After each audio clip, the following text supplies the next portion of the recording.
The moment my son looked at me and said, "From now on, your paycheck comes to my account," I felt something inside my chest go completely silent. Not broken, not angry. Just dangerously calm. He said it like it was already decided, like my life, my money, and my freedom were his to control.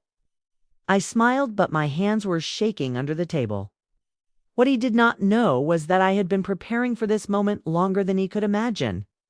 And what happened next turned his power into his greatest mistake. Because sometimes the quietest women plan the loudest consequences. My name is Eleanor Hayes, and I was 56 years old when I realized that respect can disappear inside your own home without making a sound. It does not crash like thunder. It fades like a light, slowly dimming, until one day you look around and understand you are standing in the dark, alone. I had always believed I was a strong woman.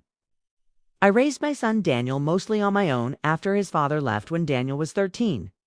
I worked 2 jobs for years, skipped vacations, skipped rest, skipped dreams, so my child would never feel the way abandonment feels. I thought that sacrifice would build love. I thought loyalty would create gratitude. I was wrong in ways that took me decades to understand.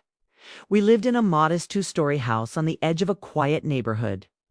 It was not glamorous, but it was clean, warm, and filled with memories I had built brick by brick. I paid the mortgage. I paid the utilities. I paid for Daniel's education, his car, and even the wedding he insisted he could not afford. I never asked for credit. I never asked for praise. I only wanted respect. But respect is often mistaken for obedience by the wrong people. Daniel had always been strong-willed, even as a child. When he wanted something, he wanted it immediately. When he was wrong, he defended himself like he was right. I used to tell myself that meant he would be successful someday. That fire would take him far. I never considered that fire could turn inward and burn the very person who kept him alive. The change did not happen overnight. It started quietly. Small comments, small looks. Small silences where warmth used to live. He stopped asking how my day was. He stopped thanking me for meals.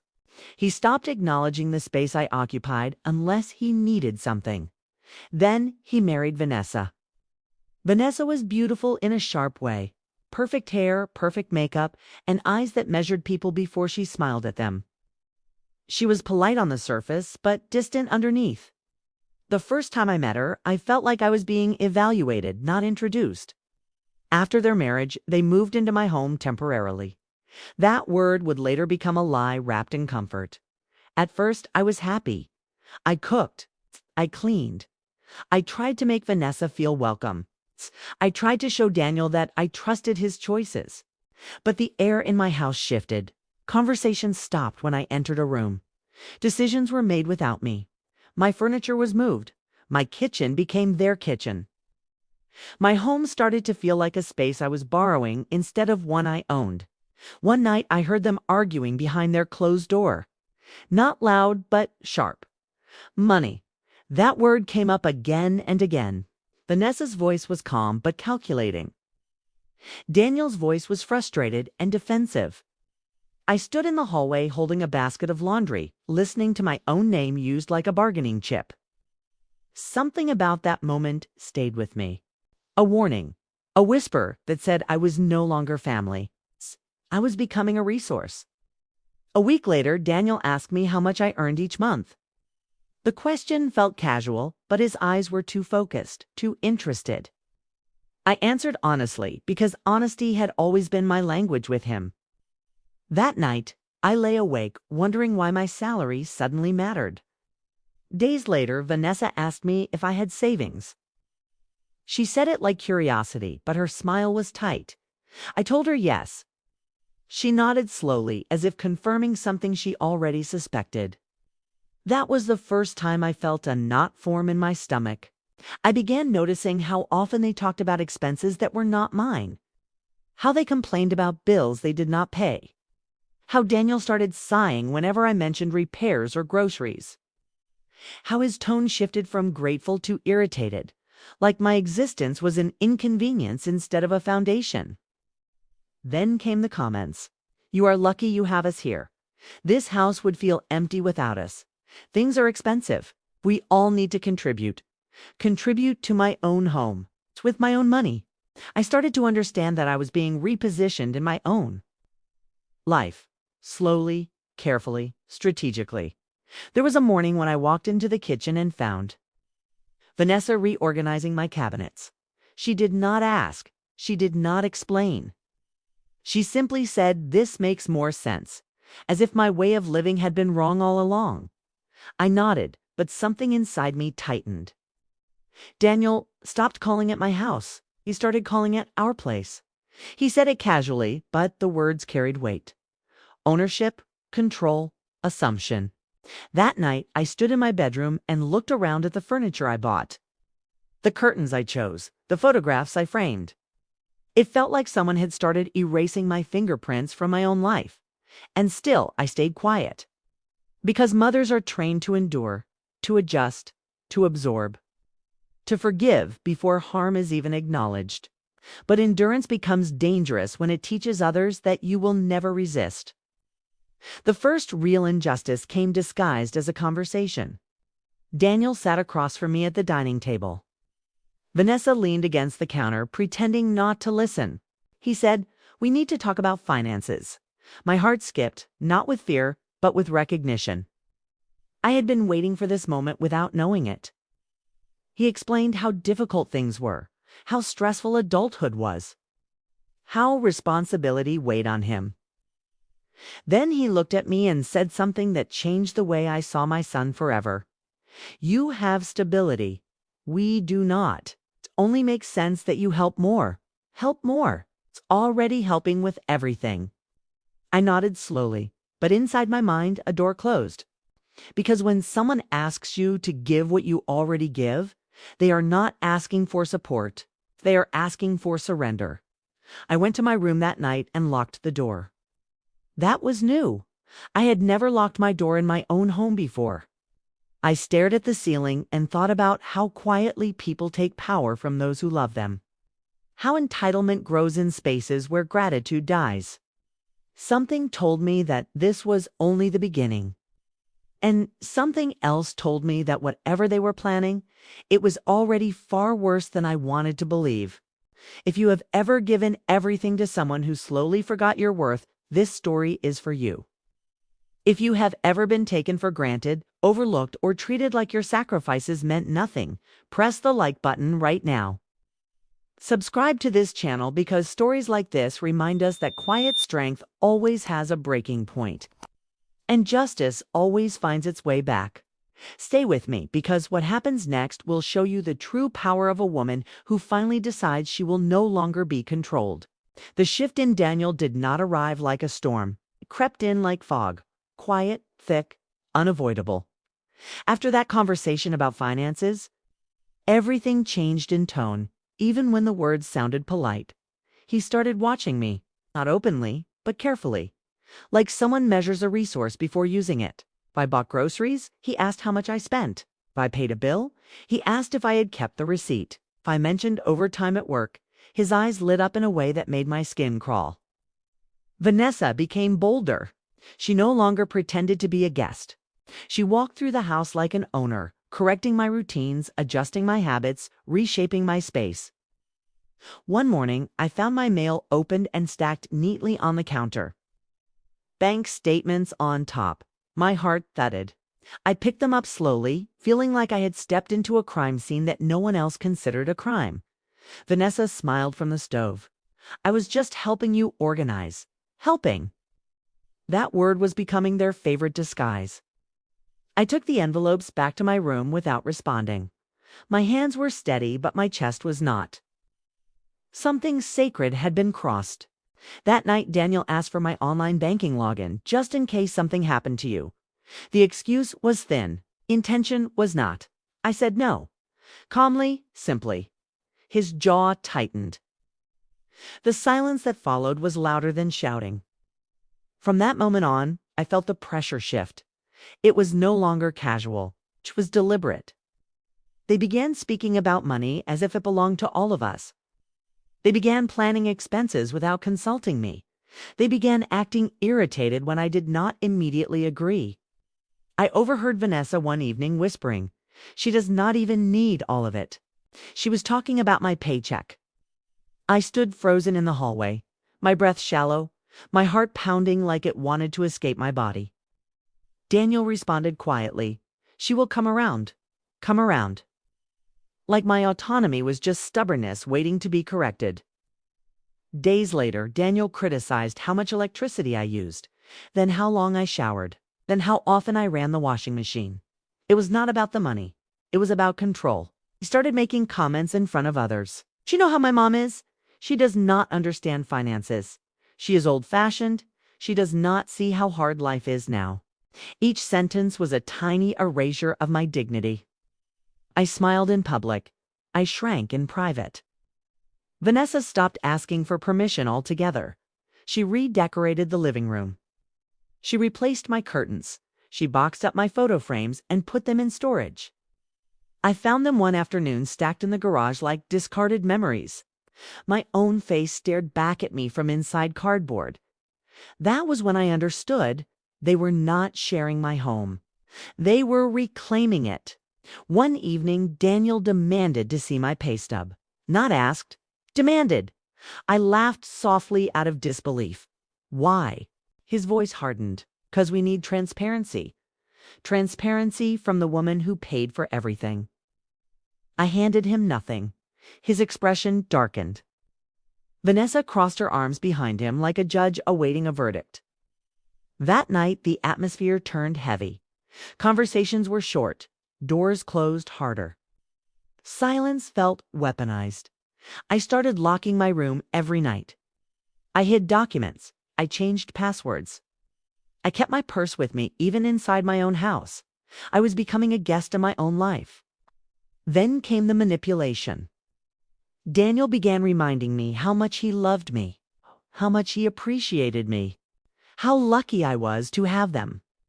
The words sounded sweet, but his eyes were calculating. Vanessa played the opposite role. Cold, distant, judgmental. Together, they balanced pressure and affection like a trap. One afternoon, I returned from work and found a spreadsheet printed on the dining table. It listed my income, my bills, my savings. I stared at it, stunned. Daniel said casually, "We were just planning our future." Our future. Using my numbers, my legs felt weak, but I stood tall. "You had no right to do this." Vanessa smirked. "Do you live here too?" That sentence landed like a threat. They were no longer hiding. They were preparing. Preparing for something they had not yet said out loud. That night, I barely slept. My mind replayed every interaction, every comment, every look. It was all pointing to one thing. They were building a case against my independence. And whatever they were about to ask for next was not going to be small. The breaking point did not arrive in anger. It arrived in clarity. It was a quiet Sunday morning, the kind that usually felt peaceful. The house was still, sunlight slipping through the curtains, dust floating like tiny stars in the air. I was making coffee when Daniel walked in with his phone in his hand and an expression that made my stomach tighten before he even spoke. "From now on, I want your paycheck sent to my account." He did not raise his voice. He did not soften it either. He said it like he was giving instructions to an employee. For a moment, the room felt suspended in time. My ears rang. The coffee machine hummed. The walls seemed to lean inward. I turned slowly to face him. Vanessa stood in the doorway, arms crossed, watching like a spectator at a trial. My first instinct was disbelief. I waited for the joke, the nervous laugh, the backtracking. It never came. Instead, Daniel added, "It just makes sense. We handle the finances better. You trust us, right?" Trust? That word tasted bitter. I felt something go quiet inside me. Not fear, not sadness, just stillness. This was it. The line had been crossed so far that there was no pretending we were still family in the way I once understood it. I set my coffee cup down carefully because my hands were shaking. "You are asking me to give you control over my life?" I said. Sighed. "You are being dramatic." Vanessa smirked slightly. That was when my heart shifted. They were not confused. They were confident. Confident that I would surrender. Confident that my years of sacrifice had trained me to comply. I looked at Daniel and saw a stranger wearing my son's face. Memories rushed in, holding him as a baby. Working double shifts, skipping meals so he could eat. And now he was asking me to fund my own erasure. I nodded slowly. "Let me think about it," I said.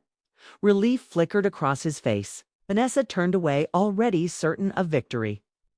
They thought the decision was made. It was, just not in the way they believed. That night, I lay awake staring at the ceiling. My chest felt tight, but my thoughts were sharp. I asked myself a question I had avoided my entire life. When did love become permission for control? I thought about how quietly I had disappeared inside my own home. How obedience had been mistaken for loyalty. How silence had been mistaken for weakness. I understood something that changed me forever. They did not want partnership. They wanted ownership.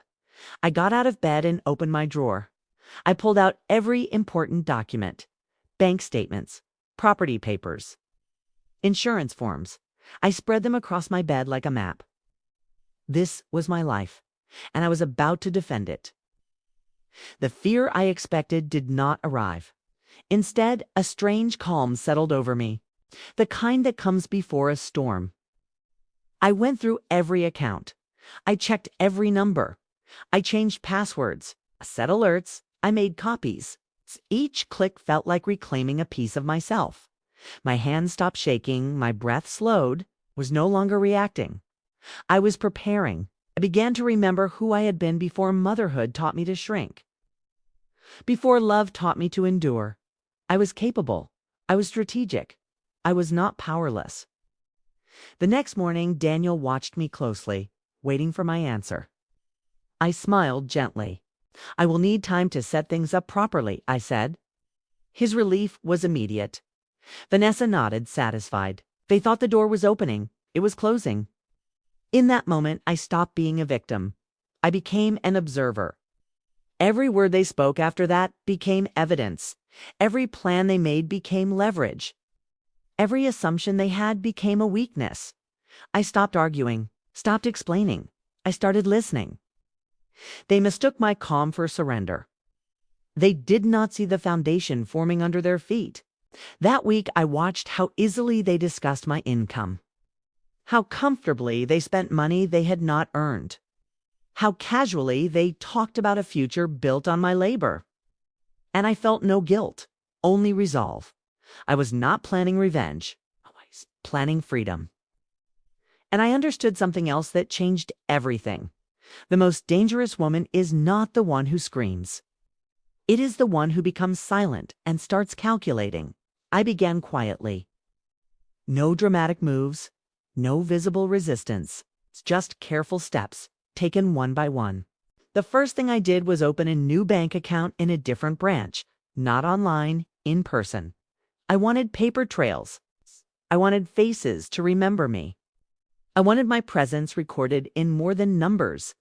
The building smelled like ink and coffee. The air was cold. My palms were warm with nerves, but my voice was steady. "I need a personal account," I said.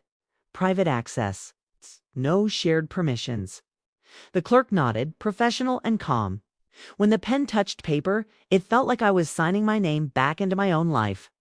Next came my direct deposit. I changed it without telling anyone, quietly, efficiently. I did not remove access from the old account yet. That was important. I needed them to believe they were winning. Every night, I reviewed documents. I organized records. I photographed statements. I've saved proof of ownership for the house, utilities, insurance, and investments. The sound of my phone camera clicking became my heartbeat. Click. Security. Click. Protection. I began moving small amounts of money. Nothing noticeable, nothing alarming. Just enough to build a shield. They did not notice. They were too busy planning how to use what they believed was already theirs.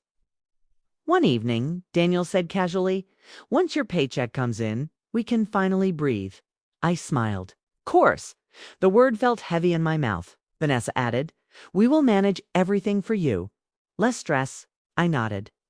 Inside, I felt powerful. They thought I was stepping down. I was stepping ahead. I consulted a lawyer, quietly, discreetly. He listened without interruption. His face did not change. When I finished, he said, You are being financially coerced. That is abuse. The word landed like thunder in my chest. Abuse, not emotional misunderstanding, not family conflict, abuse. He helped me draft boundaries. He helped me prepare documents. He helped me understand how protected I already was. I walked out of his office lighter than I had felt in years. The next step was timing. I waited. I let them talk. I let them plan. I let them believe. Then Daniel announced, We will start next month. Your paycheck comes to my account. He said it with authority. I met his eyes. All right, I said. Vanessa smiled like she had already won. The night before the transfer, I barely slept. My body felt electric. Every nerve alive. Morning came. Sunlight cut through the kitchen window like a blade. Daniel watched me as I sipped my tea. Did you change it? Yes, I said softly. His shoulders relaxed. That was the moment everything shifted. Because what I changed was not what he thought. At work, I had redirected my full paycheck into my new private account. What he would receive was nothing. If I returned home early that day, I wanted to see their faces. Daniel was at the table refreshing his banking app. Vanessa stood behind him. His expression shifted slowly. Confusion, concern, panic. There is nothing, he said. I set my purse down. There will not be, I replied. The room went silent. Vanessa's voice sharpened. What did you do? I protected myself. Daniel stood. You lied to us? No, I said. I stopped obeying you. His face flushed. His breathing changed. You said you would? I said I would think about it. Vanessa stepped forward. You cannot just keep everything. I already paid for everything, I replied, including this house. Their confidence cracked. I felt it like ice under pressure. Daniel shouted, You are selfish. I smiled. No, I said. I am free. I handed him copies of the documents, ownership papers, financial statements, legal boundaries. Each page felt like a blade slicing through entitlement. Vanessa grabbed one. Her hands trembled. Is this not fair? Neither was your plan, I answered. The room felt smaller, the air thicker. Daniel's voice lowered. You are destroying this family. I met his eyes without fear. You tried to own me. That is what destroyed it. For the first time, they had nothing. No leverage, no control. No certainty. Just reality. And it was louder than any argument. The silence that followed felt heavier than any argument we had ever had. It pressed against my ears, my chest, my thoughts. Daniel stood frozen, his mouth slightly open, like a man who had just watched the ground disappear beneath his feet. Vanessa was the first to recover. Her eyes hardened, her jaw tightened, and she reached for control the only way she knew how. You think this is over? She said. You cannot just change everything overnight. I took a slow breath. The air felt clean for the first time in months. I already did, I replied. Daniel slammed his hand on the table. The sound echoed through the kitchen, sharp and desperate. You are trying to embarrass us. You are making us look weak. I looked at him calmly. You did that to yourselves. His face flushed deeper, a mixture of rage and panic. I saw something in his eyes I had never seen before. Fear. Real fear. That alone felt like justice. Vanessa stepped closer, her voice low. We are family. You do not do this to family. I met her gaze without blinking. Family does not steal control from each other. Her lips parted, but no words came. That was the moment I felt it. Not anger, not hatred, relief, like a chain snapping quietly in the dark. Daniel grabbed his phone again, refreshing his bank app as if reality might change if he looked at it long enough. Nothing. Again, nothing. The room filled with the soft, clicking sound of denial. "Where is the money?" he demanded. "It is where it has always belonged," I said. "With me."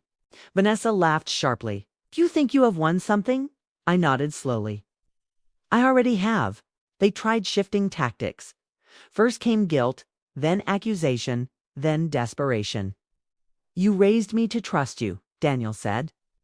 "And I raised you to respect me," I answered. That landed harder than shouting ever could.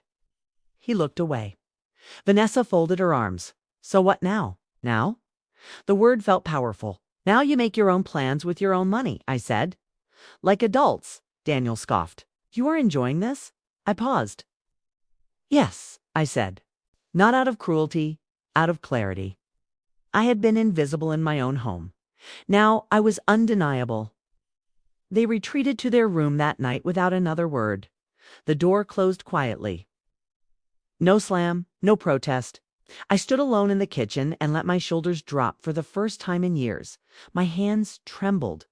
Not from fear, from release. I pressed my palms against the counter and whispered, "I did it." The next morning, the atmosphere was different. No entitlement, no authority. Only uncertainty. Vanessa avoided eye contact. Daniel spoke carefully, like someone testing thin ice. "We need to talk," he said. I sipped my tea slowly. "We already did." He swallowed. "We did not mean to make you feel controlled." I looked at him quietly. "That does not change what you tried to do." The truth settled between us like a verdict. Later that day, I informed them they had 30 days to make other living arrangements. Vanessa stared at me in disbelief. "You are kicking us out." "I am reclaiming my home." Daniel stood abruptly. "You are serious." I have never been more serious in my life. The power dynamic shifted fully in that moment. They were no longer negotiators. They were tenants. Vanessa stormed into the bedroom. Daniel followed her, arguing in low, frantic voices. I sat in the living room, listening, not with anxiety, but with distance. Their chaos was no longer my burden. Days passed, they packed quietly, spoke little, avoided confrontation. And with each box they carried out, I felt lighter. The house felt larger. Brighter, mine again. On the final day, Daniel stood at the door, unsure of what to say. "You really did not have to go this far," he muttered. I met his eyes. "Yes," I said. "I did." He nodded once, slowly, as if understanding too late. Vanessa did not look back. When the door closed behind them, I did not cry. I laughed, softly, breathlessly, not out of spite, out of victory. The humiliation they felt was not loud or public. It was internal. It was knowing they had lost control over someone they assumed would always submit. That is the most powerful kind. I walked through my home that evening and touched the walls like I was meeting them for the first time. This was my space, my peace, my authority. And nothing they had ever planned could take that from me again. When the house finally went quiet, truly quiet, I understood how much noise I had been living inside for years. Not the kind you hear with your ears, but the kind that lives in your chest. The tension, the anticipation, the constant adjustment to someone else's expectations. Peace did not arrive like celebration. It arrived like space. I could breathe without bracing myself. I could walk through my home without feeling watched. I could sit without explaining my existence. That was when I realized how deeply control had shaped my daily life. You do not notice chains when you have worn them for a long time. You just call them responsibility. You call them love. You call them sacrifice. But sacrifice becomes dangerous when it is demanded instead of chosen. People talk about karma as if it is dramatic, as if it arrives with fireworks and applause. But real karma is quiet. It is the moment when someone realizes their power was built on your silence, and your silence is no longer available. Daniel and Vanessa did not lose money. They lost access. They lost control. They lost certainty. And that loss followed them deeper than any financial setback ever could. I did not forgive them. Not because I was angry, but because forgiveness would have required minimizing what they attempted to do. They did not make a mistake. They made a decision, a calculated one. And decisions deserve consequences. What I learned is simple but heavy. Love does not excuse control. Family does not justify entitlement. Sacrifice does not mean surrender. I had spent decades believing that my worth came from how much I gave, how much I endured, how much I absorbed without complaint. That belief nearly erased me. Strength is not endless patience. Strength is knowing when patience becomes permission. There is a difference between kindness and compliance. I had confused them for most of my life. Compliance keeps peace on the surface. Kindness protects dignity underneath. When I chose myself, nothing exploded. The world did not collapse. The sky did not fall. The only thing that changed was who controlled my future. And that was everything. Some people will say I was harsh. Some will say I should have been gentler. Some will say blood matters more than boundaries. Those people have never been quietly erased by the ones they loved. They have never been turned into a resource instead of a human being. What I did was not revenge. It was correction. It was restoring balance. It was reclaiming authorship over my own life. Karma is not punishment. Karma is alignment. When people act with entitlement, they eventually meet resistance. When they treat love like leverage, they lose both. I started sleeping better, laughing more easily, walking with my shoulders back. Not because I had one, but because I had stopped losing myself. That is the real victory. Someone listening to this feels that quiet tightening in their chest. It's that sense that something is wrong, but you cannot name it yet. Trust that feeling. Is your instinct protecting your dignity? You do not have to scream. You do not have to fight. You just have to decide. Decide that your life belongs to you. Decide that love is not ownership. Decide that respect is not optional. When you do, the world shifts. Not loudly, but permanently. And the people who relied on your silence will finally hear it. If this story made you think about your own boundaries and your own strength, press the like button right now. Share in the comments the moment you chose yourself or the moment you wish you had. Subscribe to this channel for more powerful stories where quiet courage becomes unstoppable justice.